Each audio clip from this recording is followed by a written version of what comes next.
Hey, welcome back, ladies and gentlemen, or probably just gentlemen. We're going to be talking about Qatar He's a 2021. sexist. He's a sexist, he's a rapist, he's a murderer. He's all those things. No, I'm sorry, I'm not Mazepin. But we're Oh going to my be talking about god. the. Dude, you know part of the reason why I do this YouTube channel is because I want to hang out with Mazepin in Mexico, and you just Oh, ruined damn my it, man. chances. Just ruined it.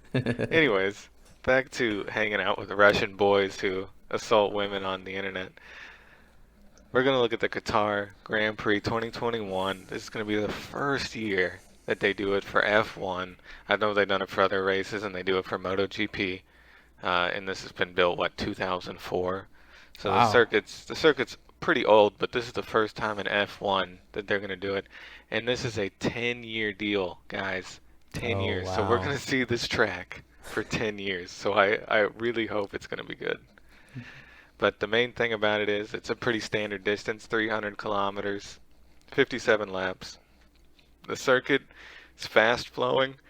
It's got one big DRS zone and it kind of a lot of like awkward, almost 90-degree turns. They're not like immediate 90 degrees, but they're sloping 90s. There's one really fast turn, which is turn 10, like 9, 10 is where you can pick up a ton of speed, and then you go into 12, 13, 14, which slows you down.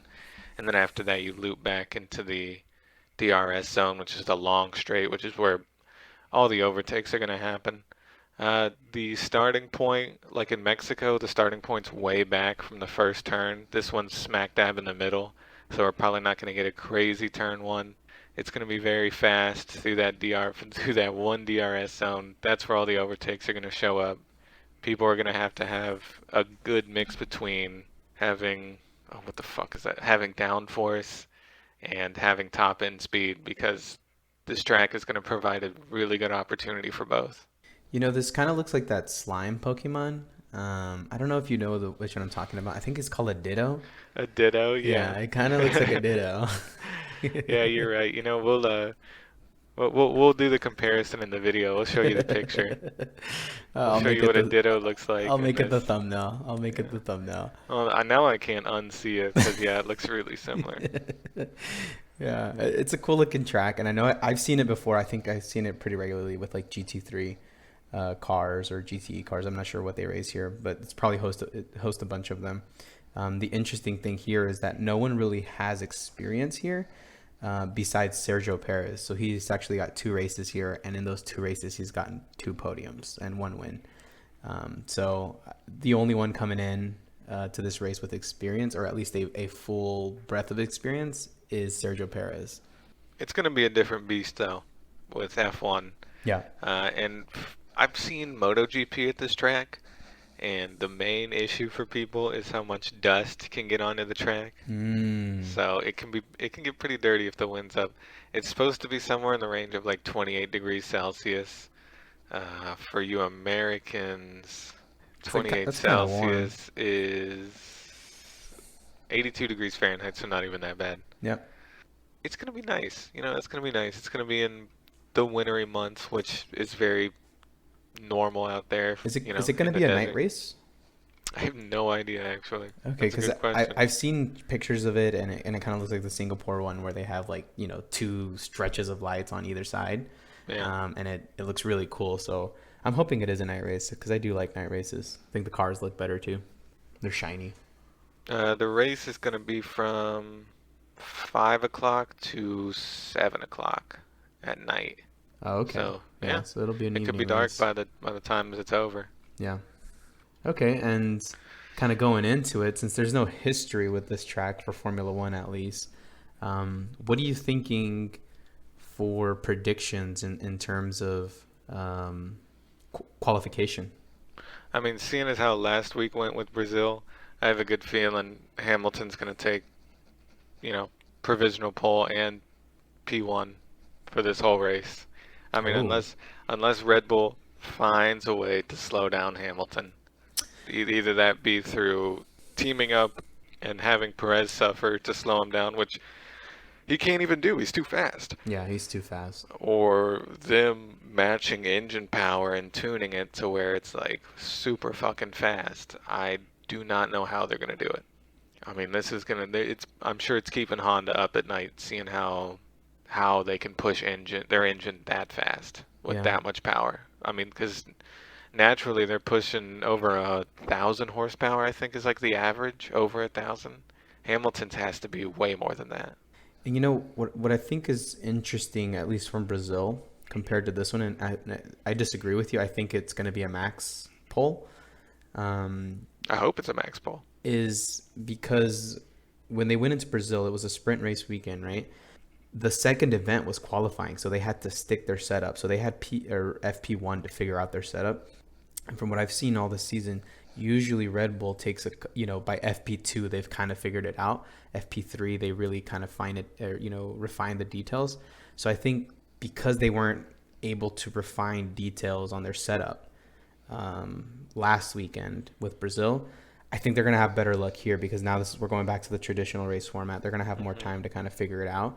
So I think the gap is not going to be so huge, but I think Mercedes is still going to be faster. And I guess we'll just have to kind of see, right?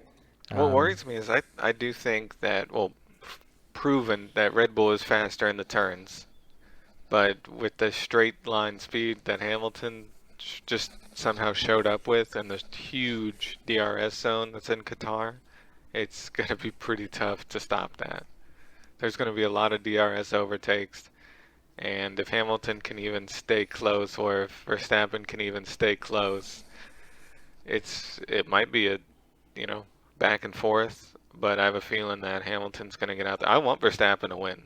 Like, I'd love Hamilton to be dethroned, but the way he raced that last week, if he can keep it up, I mean, there's no chance. what about some of the other battles? You were talking about Mercedes and Red Bull, but what do you think?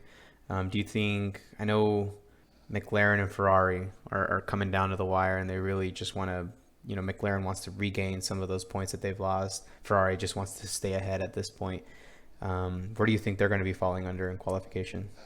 In qualifying, I think I think they're going to be mixed in. Like always, if it's not Ferrari 4-5, it's going to be McLaren like 5-6 because it's so close with them in qualifying. They both have really good cars. They both have really good drivers. But what really comes down to it for predictions, it's going to be the race. Like, no matter how good they do, if they cannot have a good start, if McLaren cannot avoid the downfalls that they've been having the past few races, Get desperate. then yeah, if they just keep acting like crazy people trying to dive bomb every single time and damage their cars more than anybody else's, it's going to be over. There's no chance. Yeah. I I love McLaren. I am a McLaren fanboy because Papaya Orange just looks so good. I mean, who doesn't love orange? That's the only way I base my fandom on is the color of the cars. I think it's a good way to choose your team. Yeah. Um, there's a caveat to winning third place though, and that caveat is if you get third in the constructors for next year, I think that means you get less time in practicing, I believe, and testing. So I wonder if tactically you think, would McLaren botch their chances at that? Would Ferrari want to maybe not be third? I don't think so. I think it's very clear Ferrari's just wanting to get some points and be third. Yeah. But, maybe McLaren, that's what they're doing. And that's why they have this kamikaze mentality of just ruining their races when they're at the front. I mean, you got to see McLaren is a pretty decent amount of points behind Ferrari at this point. Ferrari's at 287.5 and McLaren's at 256. That means McLaren is going to have to podium, almost every race, and Ferrari's going to have like a DNF at least once or twice. Yeah, Which, I mean, at this point, it's that just possible. seems it anything's possible. But I just don't see it statistically being the norm for Ferrari. I Yeah, think even if they have a bad race, it's still double points. yeah, Another interesting competitor is Alpine and Alpha Tauri. They're yeah. both at 112 for 5 and 6, Yeah, I think and that's Pregazzi going is to be going to beat the interesting. Alpines, and it's just going to be a matter of the fact that if he can qualify ahead of them and Yeah, stay out of trouble, any drama that might happen at the beginning of the race, he'll be in a good position to score more points than the Alpines because the Alpines, from what I've been seeing, except for Fernando, lack race pace. hmm And so if they can't really get a good start or qualify really well, they're going to end up behind.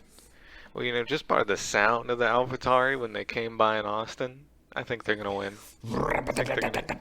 Yeah, their engines sound insane. They sound like a Honda Civic with a fart can on it and a two-step. Yeah. I mean, except they go 200 miles an hour. But I like the Alpha Tauri drivers more. Alpine, excellent team. Obviously they've been keeping up. This one is really going to come down to who can double points the most in the last races. If Alpine can stick a guy in fifth place, then Alpha Tauri might not even have a chance. But other than that, I mean, that is probably the only other competitive constructor titles going after it is the fight for fifth and the fight for third. But Ferrari looks like they're all but solidified third place. And Other okay, battles that I'm looking at are where Williams and Alfa Romeo. I know there's not really much there, but if somehow Alfa Romeo can manage to score a good points haul in these last few races, there is potential for them to beat Williams. Obviously, Williams is kind of way ahead because of that Russell podium at Spa, but I think this might be an opportunity for them because the Alfa Romeo is a very fast car, and I think this circuit's really going to suit them. So I think hopefully they're able to qualify in a really good position. And when I say that, I mean 11, 10. yeah. I think that Well, this would is be a really good start for them. that's the funny thing about these back pace teams. It's like when they're so close in the constructor standings, all it takes is one team to have a good race and one team to have a bad race, and then that's over. That's it. Yeah. Because if Alfa Romeo double points, like let's say there's a huge crash in the middle, and Giovinazzi and Kimi finishes like sixth and seventh, which is a pipe dream in a normal race, but anything can happen. And Williams finishes like 10th, 11th. Alfa Romeo just like that is going to be above them. But we don't have to worry about Haas, so they are sitting pretty. Well, I think it'll be good. Race wise, do you think it's going to be a 1, 2, 3, 4 Mercedes Red Bull again? Yeah, yeah. I mean, give or take Perez with his qualifying, because he's kind of a wild card. Yeah. And then if somebody hits Bottas from behind as they go into turn one, because that's typically how Bottas loses, is he gets hit or he hits somebody. I felt so bad for him that weekend. I was like, Yeah, man, I wouldn't mind a Bottas win in Mexico. yeah, No, that didn't happen. yeah. No, if everything stays the same, like if there's no crazy damage turn one, I really do think it's gonna be like Mercedes, Red Bull, and then depending on qualifying and depending on safety cars, it could be Perez third or Bottas third. I mean, it's just like those two teams, Red Bull and Mercedes, just outpace the entire field so much that even a big mistake from either drivers, they can make it up in like 10 laps. Yeah. I Yeah. mean, it's just like they finish, 50, 60 seconds, sometimes overtaking even like high scoring teams within a long race. Yeah. It's just crazy. There's no comparison. So, yeah, it's going to be Mercedes, Red Bull covering up the top four unless somebody gets hit.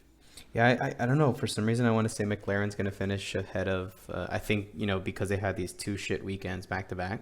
I think they're ready to take themselves seriously again, and I think they're going to finish ahead of the Ferraris this time in the race. I've said it too many times, and it's never come true for McLaren to actually do something good. It's like even when they're in first, they find a way to make a mistake. And it's not like they have rookie drivers. It's not like they have new engineers. They're an established team with established drivers.